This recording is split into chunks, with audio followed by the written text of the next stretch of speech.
Okay, so day 3 of the Lockdown DIY series. I promised yesterday that we would be going over common power saws and how to use them. But before we get to that, I actually wanted to go over a couple of real quick things that I meant to go over in yesterday's plumbing video to make sure that you know. So you probably noticed this orange tool in the plumbing video. And what this is it's a depth insertion tool for PEX, specifically for push fittings. So real easy to use. All you're going to do with this is find the corresponding size, and these are all marked. So we're going to put our 1/2-inch pipe here into the 1/2-inch slot. Once it's fully seated in there, we're just going to mark the end of that, and then we have a good mark so we know when we go into our push fitting, if we're in to that mark, we're fully seated. So it can be a very handy tool, especially until you become really experienced using PEX often.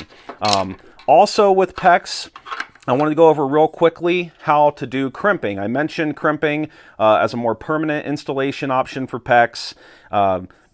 Push fittings are great for a simple DIY repair job, but if you're going to be doing any kind of new installation or you want a more permanent option, crimping's the way to go. So when we crimp, we would have a fitting, typically a brass fitting, that would be inserted in the pipe here, and all we're going to do is wrap our ring around. Now, they make different types of these, but this is a universal crimp ring, and this is what I like to use. It's just easier. So once you get it toward the end of your pipe, again within about 1/4 inch of the end, you're going, and over top of the fitting material, you're going to insert this into your crimp tool, which looks like this, and then you're just going to push down until the tool is fully closed, and that gives you your crimp. So it's that simple to do crimping with PEX. Who knew plumbing could be so easy nowadays? So back to power saws. Now, there are many types of power saws that we're not going to be going over today. Radial arm saws, band saws, scroll saws. We're not going to be going over some of those because they're primarily used with woodworking and not for just building or DIY around the house kind of projects. But these saws that I'm going to go over with you today are ones that it'd be a good idea to have if you're comfortable or think you could become comfortable using a saw safely and doing some of these jobs on your own. So first of all of these saws that you see here are sitting on top of a bigger saw, which is called a table saw. Now, the table saw is very powerful. It's the saw that I use probably second most often next to my miter saw. The miter saw isn't pictured here. We're going to go over that in a bit, but that's definitely the saw that I use most by far.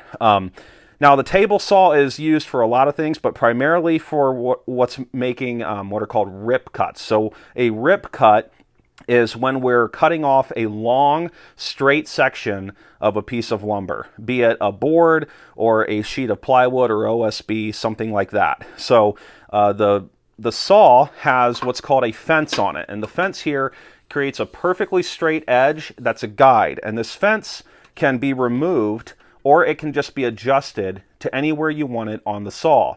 And the great thing about that is it allows us to just set it in place and then ride our material right along the edge here. And we can use, at times, this little push tool to get behind our lumber and push through.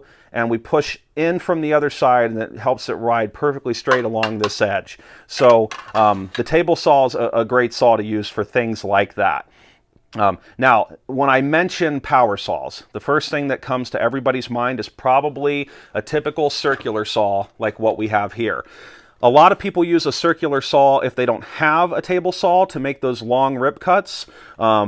In fact, most people probably use their circular saw for a lot of different things that other saws may be actually better suited for.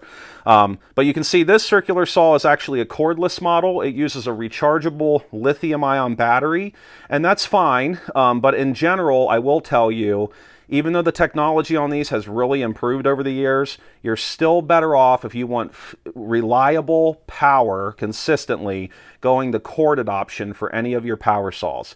So this is one typical circular saw, and we could get the same size in a corded model, but this is the circular saw that I probably use most often. This is actually called a hypoid saw. Older models that look like this were called worm drive saws, but a hypoid saw is just a little less maintenance. You don't have to re-oil these. Everything is kind of self-contained. Now, typically on a circular saw, the saw is facing on the opposite side for safety. So if you're right-handed like me and you're using this saw like this, normally the blade would be on the opposite side. On this type of saw, it's on the left, and I prefer personally for my blade to be on the left because I feel comfortable using the saw safely, I'm good with it, and I like to be able to see my blade. It's also important when you're cutting along a straight line that beyond just following your edge guide here on the saw at your base, that you're accounting for the width of the actual saw blade. That's not important if you're making really rough cuts for non-detailed work, but if you need to have a perfect cut, you have to account for the width of your saw blade, usually about 1/8 or so of an inch. So that's a circular saw. Now, one thing that's really nice about a circular saw is you can adjust the depth of the blade. So on this saw, I could adjust this up or down, and that's going to allow me to cut right through whatever stock I'm cutting through, like say a subfloor, for example, without damaging anything below it. And as a general rule, whether it's the circular saw, the table saw, you want to set your blade to be cutting just slightly beyond the thickness of your material. So for example, if you have 1/2 inch material, you're going to want to set it to just above that, about 5/8 or so, to cut through it well and not damage anything else. So that's a circular saw. Next, we have what's called a reciprocating saw, or some people call this for slang a sawzall. This is kind of a do-it-all type of saw. These are really great for demo work or for any rough kind of work that doesn't require a lot of detail, but you can get different kinds of blades for these, and they cut through about anything. Out of all of these can be probably the most dangerous, aside from maybe the table saw, if you don't know what you're doing. So make sure that your blade is seated in really well. And when it comes to loading your blade in or changing out your blade, every saw and every manufacturer has a slightly different way of doing this, but they're generally pretty similar. So make sure that you just check your manual that comes with the saw so that you know how to do that well. So a great overall all-round tool, a sawzall. Next is your jigsaw. Another name for this is a saber saw. So this is great for making curved cuts that you need to through certain things. Use this all the time also. And I will say I don't want to get into any kind of argument or long discussion debating over brands of saws. These are both Makita's. Makita's a good brand. These are both Bosch. But when it comes to jigsaws, most pros would tell you, and I would agree, Bosch is really the way to go, or has been for a long time anyway, in the world of jigsaws. You kind of can't go wrong with the Bosch. But that can become a really handy saw. And next we have an oscillating tool. So this is a Rockwell brand. Rockwell is a brand that's known for creating some kind of innovative tools. I don't have many Rockwell tools, but I do like my Rockwell oscillator. So this is good for small jobs if you need to make tight, small cuts in areas. So say, for example, you're installing a floating laminate floor and you need to cut away a little portion of base trim around a door. You're going to use this to go up flush against the base and cut that right out. That's going to do much more fine precision type work than these other saws will. Now, a word on saw safety and saw blades. So obviously these saws can be very dangerous. That's why most of them have some type of guard on them. And sometimes people will remove those, especially if they feel comfortable. So I'm not going to recommend that you do that. I'm going to recommend that no matter how comfortable you are, you keep any existing blade guards in place just for added safety. And when you're cutting material with, say, a circular saw, if you have some sawhorses set up and you're cutting through that and you're going to clamp down your ends, make sure that you don't clamp down both of your ends if you have a small area, because what will happen is your saw blade is going to bind up and it's going to kick back. The kickback with the circular saw is pretty powerful. That happens because the wood is bending back in and it forces itself back on the blade, and you'll really feel that. So for that reason, whether it's a circular saw, a table saw, on a table saw, the kickback force is even stronger. You're never going to want to stand directly behind the saw. You want to stand off to the side and back a bit. Okay, so that's just a word on safety. Now, when it comes to saw blades, they make a bunch of different types. In fact, for all these saws, there are a bunch of types. And the packaging on them usually tells you what they're best used for. But in general, it comes to the type of teeth on the blade and the number of teeth. So the rule of thumb is the more teeth there are on the blade, the smoother your cut's going to be and the less you're going to have splintering in your wood, but the longer it's going to take to cut. If you want to just cut away at material really quickly, a lower tooth count is what's key, but it's not going to give you that nice fine precision work. So if you're doing like trim work for the house interior, you're going to want to use more of a fine tooth blade. If you're just cutting away at stuff that's going to be hidden, maybe like, you know, sheathing for an exterior wall, something like that, you're going to be fine with using a lower tooth count and getting your work done quicker. So that's a quick review on these saws. Next, we're going to head over to the miter saw, which is what I use most. Okay, so here we are at the miter saw. This is the saw, again, that I use by far more than anything else. A miter saw is sort of similar to what's called a chop saw. A chop saw can cut through about anything, but it can only make these straight 90-degree angle cuts. The term miter means angled cuts. So this saw, unlike a chop saw, can be turned in either direction to make miter cuts at an angle, and that really comes in handy, especially, for example, if we're cutting around a corner and we need a 45-degree angle. That's very common. And you have different angles that are marked out here on your guide of the saw, and where your arrow stops tells you your angle. So here we're 10 degrees, 22.5, and so forth. But a lot of the time we're just sitting at 0. So I'm going to go ahead and cut through this piece. And real quick, I did want to go over, they make a bunch of different types of miter saws.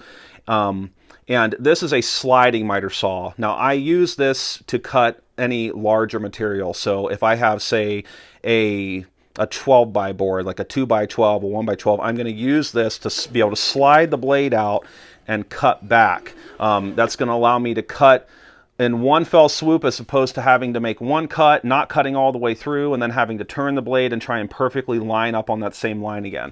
A lot of these have lasers like this. I actually don't really use the laser. What I usually do is I just bring my saw blade down against wherever my mark is, and I obviously account again for the blade thickness, so usually about 1/8 of an inch, but I just make sure it's right on the edge of on the cut off edge of whatever I'm going to be cutting. So I don't want to cut into the side that I want to keep, obviously. So to cut this, we're just going to come down, and that's it. Now, if I wanted to make an angled cut, say a 45, I'm going to bring the saw over to 45 degrees, get everything lined up tight against this back rail, and pull out. You want to make sure that your material is very well secured here. This saw actually comes with a clamp.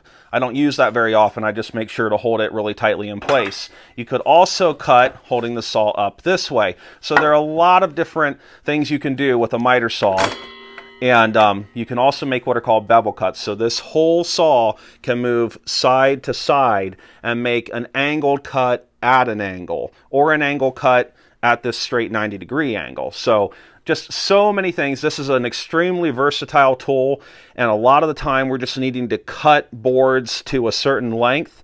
If you're going to be doing that, and you have several that are going to be at the same length, you can set up a stop block on one end so that you can just set your material right in place and just keep making consistent cuts. So that's how a miter saw works. But again, just make sure that you're exercising proper safety precautions. Don't be scared at all by the fact that these saws are loud. They are powerful and you need to be safe, but when used properly, they're very easy to use. So I wanted to show you real quickly how to use the table saw properly to do a rip cut. Now, in this case, I'm just pretending that I wanted to cut 6 inches off this side of this plywood. Now, I've already measured out my 6 inches, and since I want to keep all of this on that side of the line, I'm going to try and set the right edge of this line on my right side to the left edge of the saw blade. So what I'm going to do first is get this lined up with the saw, and I'm going to secure this fence down in place. Next, I'm going to raise the saw blade up to where it's just above the material that I'm wanting to cut. I'm going to turn this on. It's going to be very loud, but I'm going to hold on this side and on the back, and I'm going to push through, and it's going to give us a nice rip cut right down that line in a perfectly straight line.